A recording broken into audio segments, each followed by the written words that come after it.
You're listening to Dallas Theological Seminary's Chapel Podcast, a clear voice in chaotic times. It was over 10 years ago that I sat in my first executive committee meeting of the seminary. It was over in Todd 111. Dr. Swindoll was president, and I was the new one on the block in the room as we sat and discussed school business in that executive committee session. On that first meeting, I had confirmation of what I believed, and I have watched it be practiced since then. And there was a will that had been given to the seminary by a godly individual whose children had not yet learned how to follow the Lord. And they were jealous of what the parent had been given to the seminary compared to what the parent had given to them. And they were challenging that will, which was really beyond the scope of our authority. That's an attorney general's authority. It's a fiduciary issue. But I remember Dr. Swindoll, our chancellor, who is also our speaker this morning, said, "Men, what's the right thing to do? Even if it's not to our advantage, what's the right thing to do?" And I saw a man of character in his position, and I've watched him over the years live up to that and have never had reason to question that character. So Chuck, thank you for being who you are, preaching like you do, but living how you live as a model for us in ministry. Would you join me in welcoming our Chancellor to our platform this morning?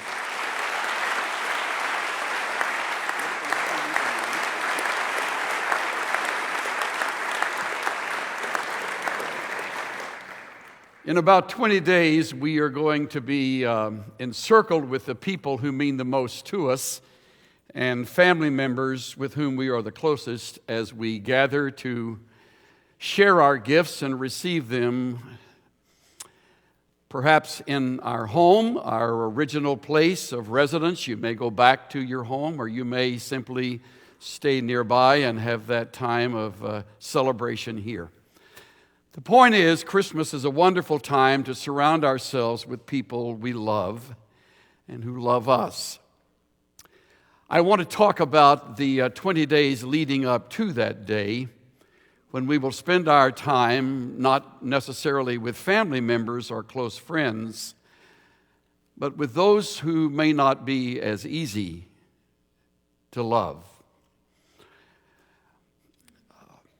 A man named Dan Clark tells of a friend of his named Paul who received an automobile from his brother as a Christmas present. On Christmas Eve, when Paul came out of his office, a street urchin was walking around the new shiny car and admiring it. "Is this your car, mister?"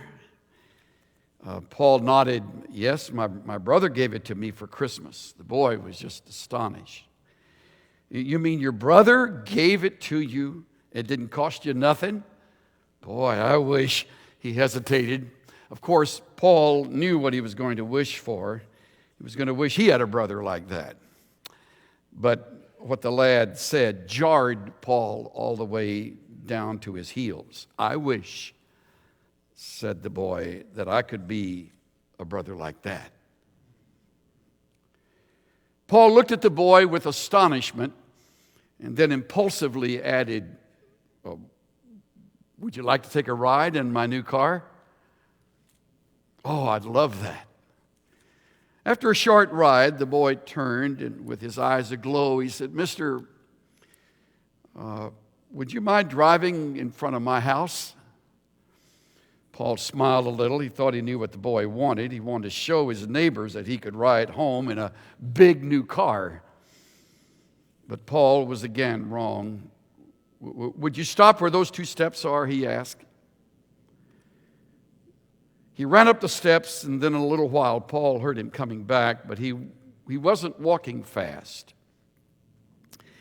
He was carrying his little crippled brother with him, set him down on the bottom step, and then sort of squeezed up against him and pointed to the car. "There she is, buddy, just like I told you upstairs." His brother gave him that car for Christmas. Didn't cost him a cent. Someday I'm going to give you one just like it. You can see for yourself all the pretty things in the Christmas windows that I've been telling you about. Paul got out of his car. He lifted the lad to the front seat of the car, and the shining-eyed older brother climbed in beside him, and the three of them began a memorable holiday ride. That Christmas Eve, Paul learned what Jesus meant when he said, "It's more blessed to give than to receive." What a simple little stories like that touch us like they do. Because they put their finger on the message that Christmas brings. That God so loved us. He gave us His only begotten Son. One of the men that mentored me even years before I came to Dallas Seminary helped me appreciate John 3:16 in a new way when he said, just take away the words, the world, and put your name there. God so loved you that He gave Him to you. And in giving us Jesus, He left as a model what is meant by that kind of love. Over the last few days, I've sort of thumbed my way through the New Testament to come across occasions where we read of the moment where Jesus looks at an individual and loves him. One of those occasions is recorded in Mark chapter 10, where the kind of man that most of us would not really care that much about being around shows up. And there's a brief dialogue between himself and Jesus. He's the one who is, well, he's a bit arrogant, he's selfish, he's rich. And he said to Jesus, "Teacher, I've kept all these things," verse 20, "from my youth up." Looking at him, Jesus felt a love for him. And then he told him what he lacked. But before we read of what he told him, we read of his emotion. We read of his response. He loved him. Now, admittedly, most people aren't as easy to love as those who will encircle us on Christmas Day. We don't know them as well.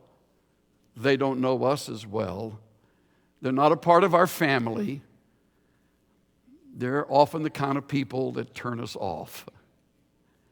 I was behind one in traffic today.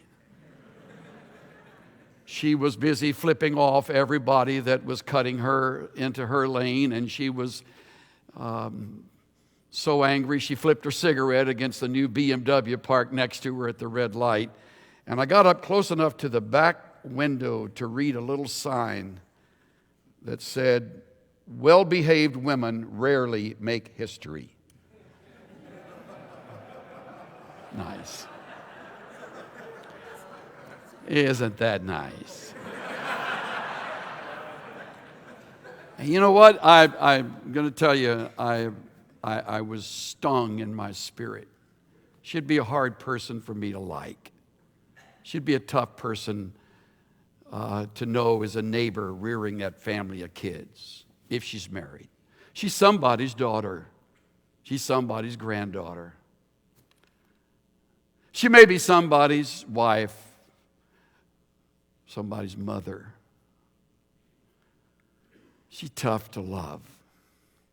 But you know, of all the people filling the lanes of that street this morning, she probably needs it more than anybody around.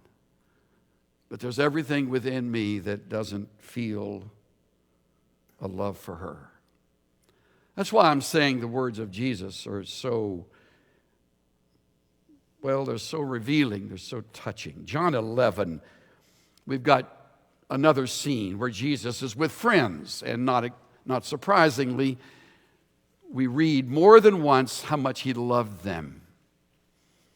John 11, his friend is sick, and the sisters of the friend, Lazarus' sisters, Martha and Mary, connect with Jesus through a messenger, and they simply say, verse 3, Lord, behold, he whom you love is sick.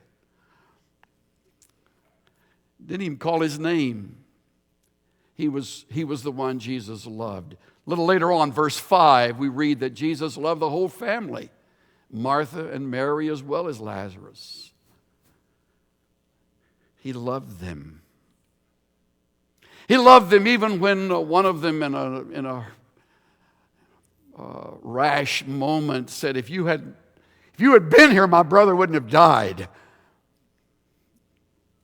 Which isn't necessarily true. Jesus doesn't need to be there to keep him alive, but she's in grief, so he loved her in her grief. He loved her. When he came to the site where Lazarus had been buried, everybody knows the verse that he wept. The Jews witness his weeping, and they say, verse 36, see how he loved him. Love will sometime bring tears. I will probably shed them this afternoon when I'm in the home of Lance Dobbins. Lance was there when we first began our church, a little over 8 years ago, out in the sticks, far, far north, little town of Frisco. Very little been built there. Out in the middle of nowhere, it seemed, Lance shows up. Lance helps us move chairs Sunday after Sunday after Sunday after Sunday, helps us spread brown paper on the floor of the gymnasium so we don't mess up the school's gymnasium floor, helps us clean up Sunday school rooms as we put them back together again for their classrooms there at the college. Year after year, Lance was there. Lance never married. Sometime between then and now, Lance got cancer. He now looks like a skeleton. He's living on oxygen, and in a matter of days, if not hours, he'll breathe his last. I have no verse of Scripture for Lance. I have no book to give him. He couldn't hold it if I handed it to him. He needs to hear me say what I've said to him for 8 years. I love you, Lance. I got a map here on how to get to his place because I've never been to it before. And a good friend of his named Bob gave me the map. And he just put a little X where the house is with the number, and he said the one you love lives there. Isn't that great?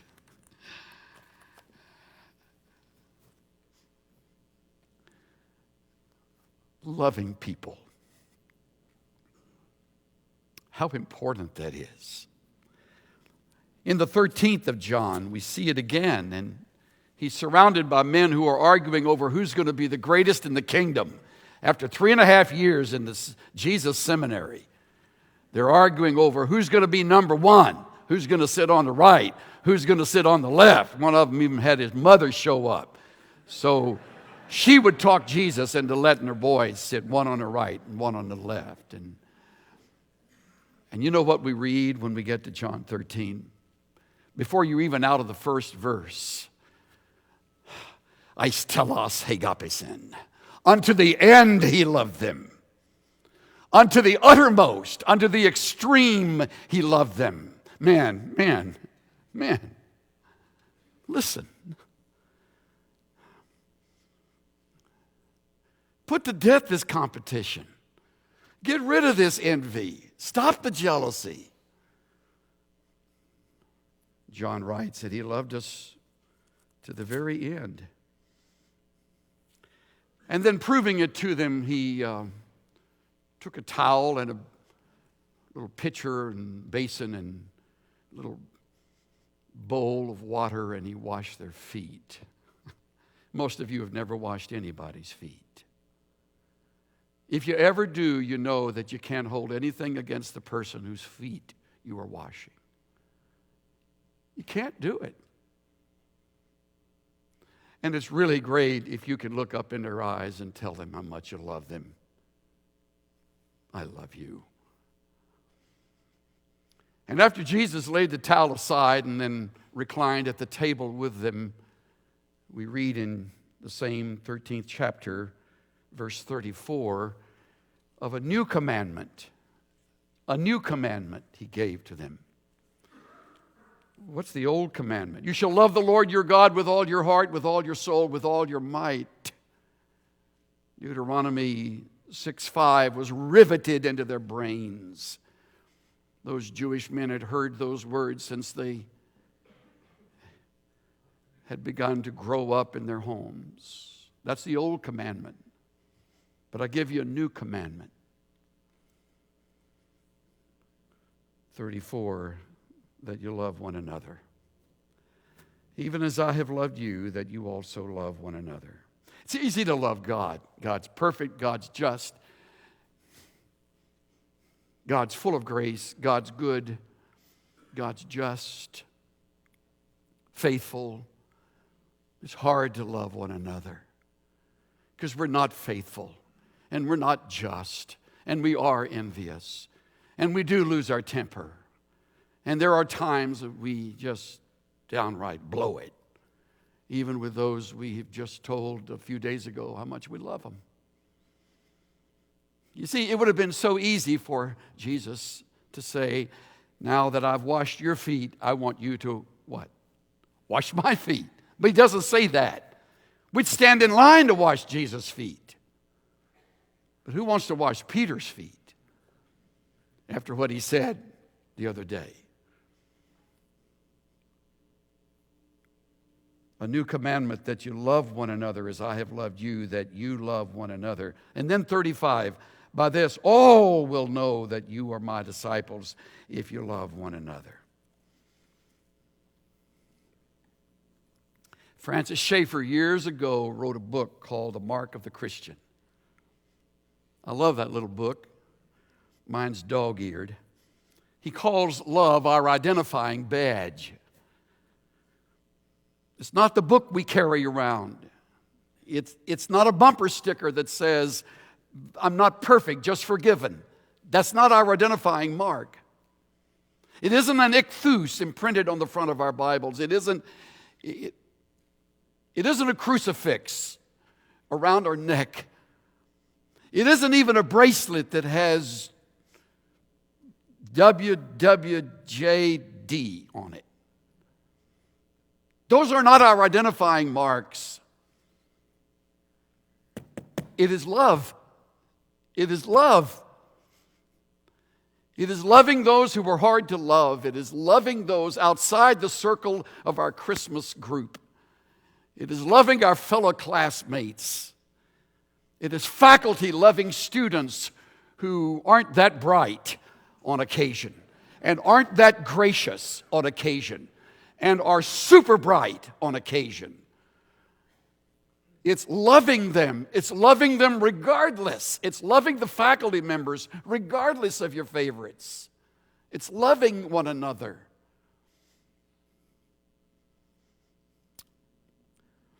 It's our identifying mark. In her book titled Jesus, CEO, the author writes, love is the infrastructure of everything and anything worthwhile. If someone were to someone with X-ray vision looked for love in your endeavors, what would they see? Where would they find the love? Some companies are held together by the paychecks. And some companies are held together by the strength of love within the employees. What kind of company is yours?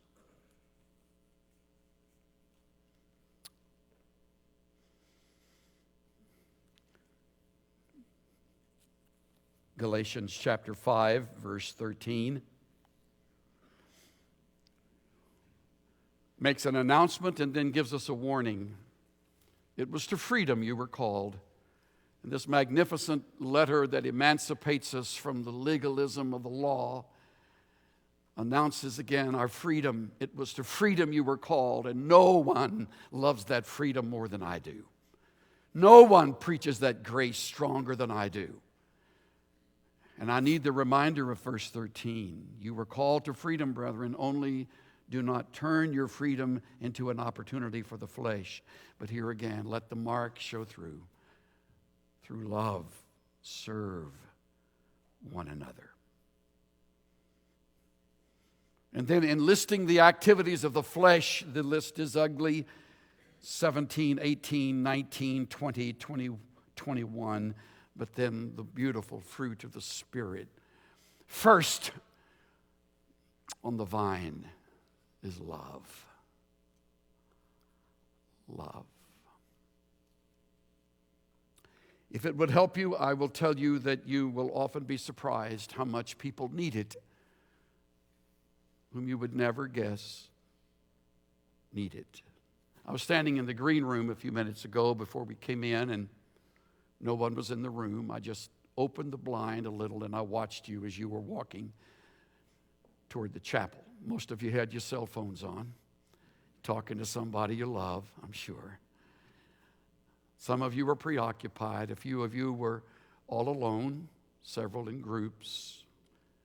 And I thought as each one passed by, and I don't believe I could have called 4 names of the dozens who passed by, I said to myself, every one of these men and women needs love. Every one of them. And probably most of them would never say so. That's the way we are. I don't know the last time I said to Cynthia, just please love me. I was sick with a virus over the last 7 or 8 days, and I really wasn't very loving. And every time I looked up, she was there. Just virtually every time. Sometimes just had her hand on my back. Just loving me. Because I needed it. John Schlatter writes of a young teenager named Mark walking home from school one day when he noticed the boy ahead of him had tripped and dropped all of his books he was carrying, along with 2 sweaters, a baseball cap, a glove, and a small tape recorder.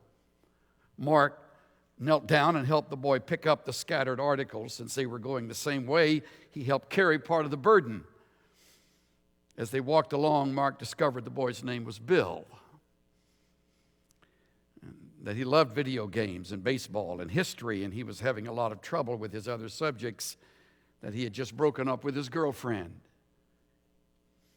They arrived at Bill's home first, and Mark was invited in for a Coke to watch some television, play some video games. Afternoon passed pleasantly with a few laughs and some small talk. They continued to see each other around the campus, had lunch together a few times. Both, interestingly, graduated from middle school and ended up in the same high school where they had brief contacts over the years. Finally, the long-awaited senior year came. Just a few days before graduation, as they were having their picture made, dressed in cap and gown, Bill asked Mark if they could talk. Bill reminded him of the day years ago when they had first met. You ever wonder why I was carrying so many things home that day? Asked Bill. Well, you see, I cleaned out my locker because I didn't want to leave a mess for anyone else. I'd stored away my mother's sleeping pills, and I was going home to take my life. But after we spent some time together talking and laughing, I realized if I killed myself, I would have missed all these times and so many others like them that would follow. So you see, Mark, when you picked up my books that day, you did a lot more. You saved my life.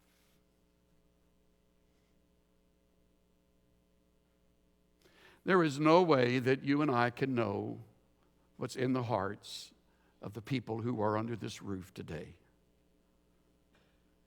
You and I don't know the desperation. You and I don't know the need.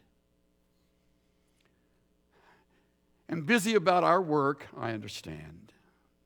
I really understand. But busy about our work and pressing toward the goal of our schooling. Easy to pass by when someone, as it were, drops their books. Somebody can't quite keep up. Some prof isn't on that day. Or some student isn't all that responsive. Just a final little glimpse in one more wonderful story, 1 Corinthians chapter 13. You can't talk about this without getting to this chapter.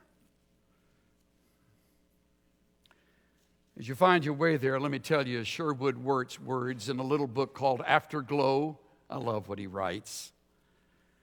I've learned there is no point in talking about strong churches and weak churches, big churches and small churches, warm churches and cold churches. Such categories are unrealistic and irrelevant. There's only a loving church and an unloving church. We're looking for a minister of worship and music, and he was in the front seat of my pickup the other day. We had met.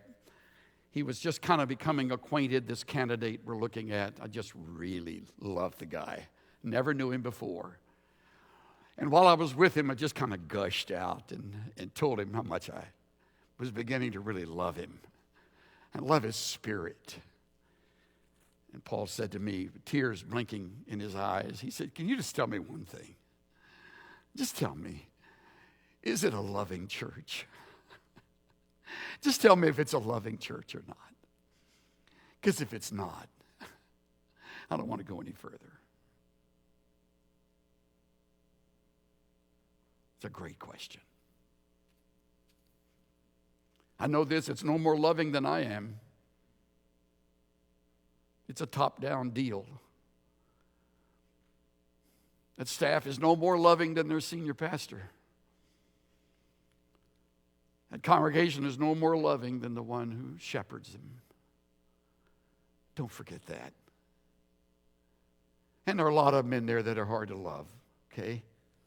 Okay. That'll always be true. I mean, you know they're not perfect. They called you to be their pastor. So it says something for their discernment right there. Now, Paul covers all those bases in very simple words. You're familiar with them. Your lips move when I read them. If I speak with the tongues of men and of angels, but do not have love, I become a noisy gong or a clanging cymbal. I like the way Eugene Peterson renders this. If I speak with human eloquence and angelic ecstasy, but don't love, I'm nothing but the creaking of a rusty old gate. If I have the gift of prophecy and know all the mysteries and all knowledge, and if I have all faith so as to remove mountains but do not have love, I'm nothing. Nothing. If I give all my possessions to feed the poor, and if I surrender my body to be burned but do not have love, it profits me nothing. 5 conditions, all with the same answers. Nothing. Nothing. All of this learning, all of these skills, all of your gifts, all of the opportunity, all of the splendid ministry that's in front of you, nothing if it isn't bathed in love, marked by love, filled with love.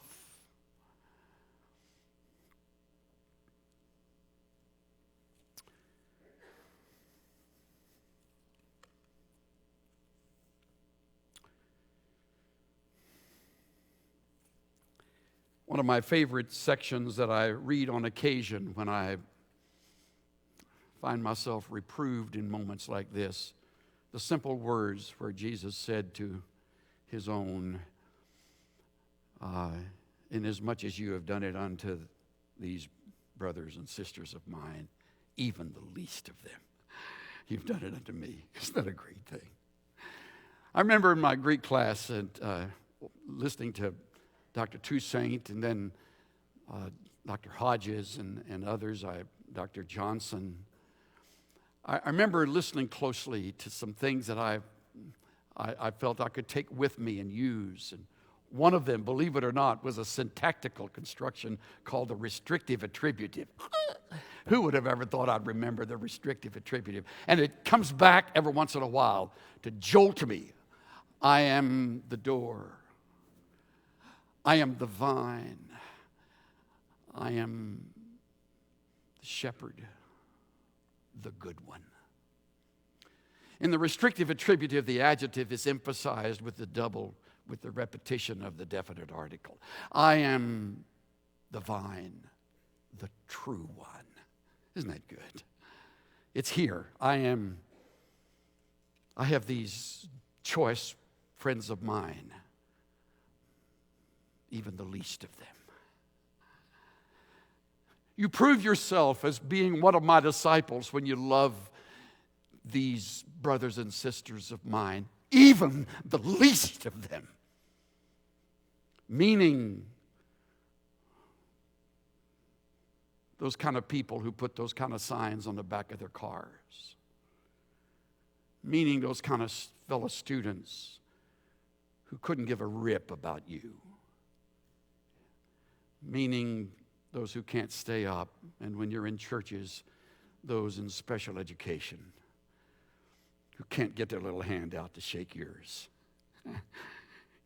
God bless every one of them. And every one of their parents who live with that every day. Like my daughter with her youngest, Jonathan. Even the least of them. Remember that, faculty members, when you're teaching the least impressive. What seems to be the least promising. To your amazement and mine, they may emerge, become God's choicest instrument. My maverick friend, Tony Campolo, tells a wonderful story. Teddy Stallard certainly qualified as one of the least. Disinterested in school, musty, wrinkled clothes, hair never combed. One of those kids in school with a deadpan face, expressionless, sort of a glassy, unfocused stare. When Miss Thompson spoke to Teddy, he always answered in monosyllables. Unattractive, unmotivated, and distant. Teddy was just plain hard to like.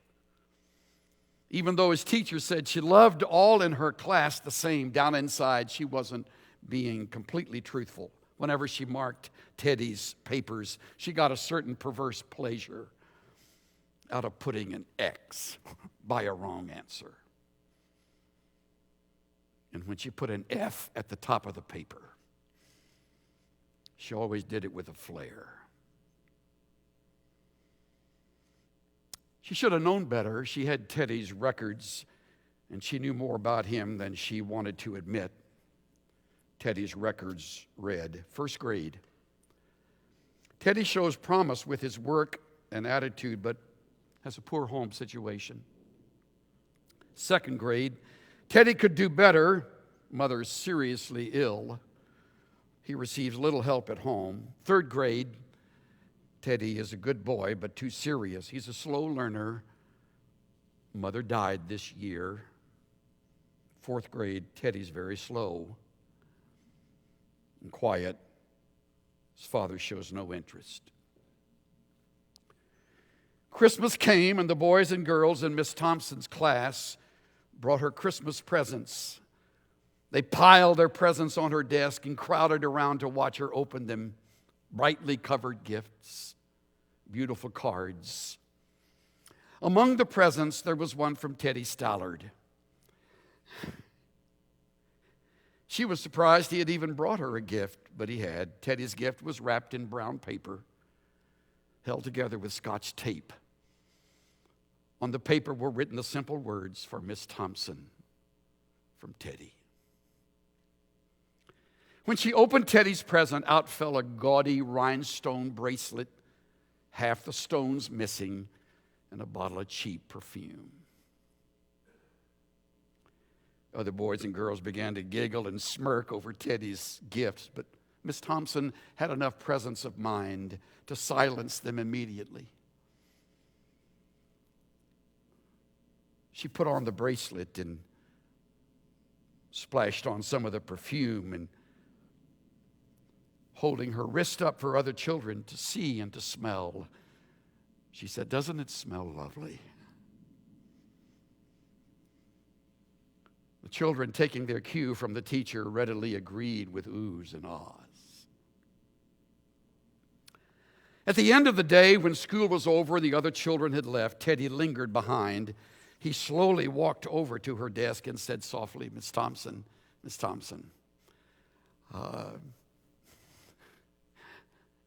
you smell just like my mother."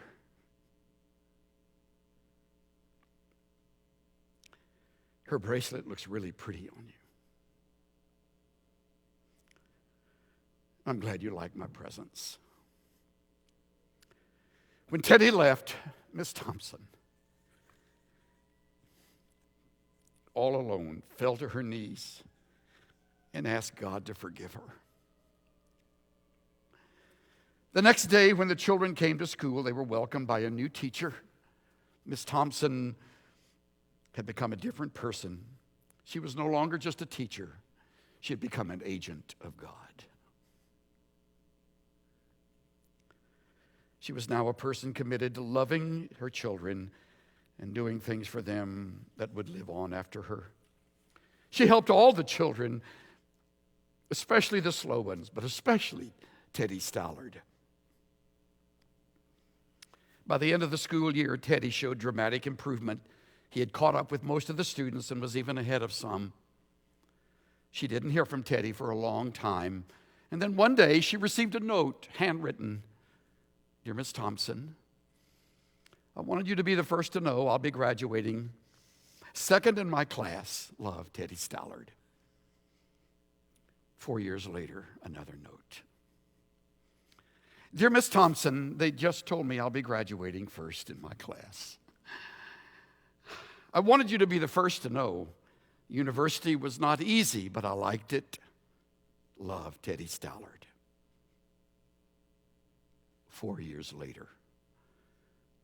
"Dear Miss Thompson, as of today, I am Theodore Stallard, MD. How about that? I wanted you to be the first to know I'm getting married next month, the 27th. I want you to come and sit where my mother would sit if she were alive. You are the only family I have now. Dad died last year. Love,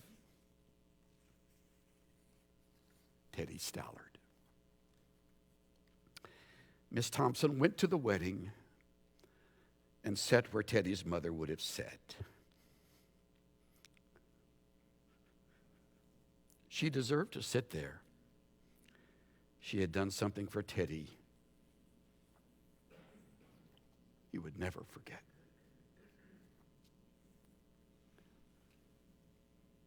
Please love one another. Please.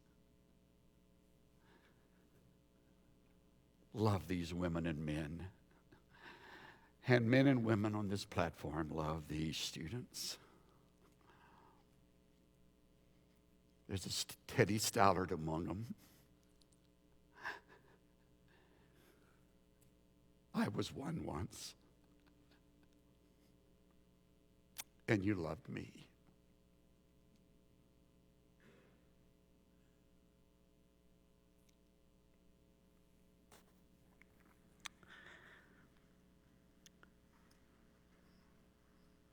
Thank you, Father, for loving us. Thank you for sending your Son because you love us.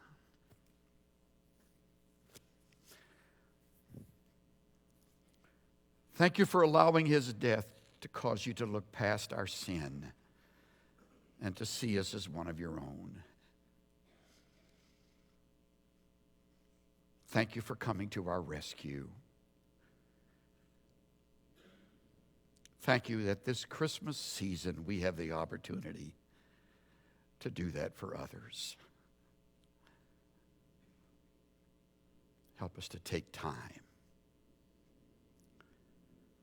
to say it and to demonstrate it.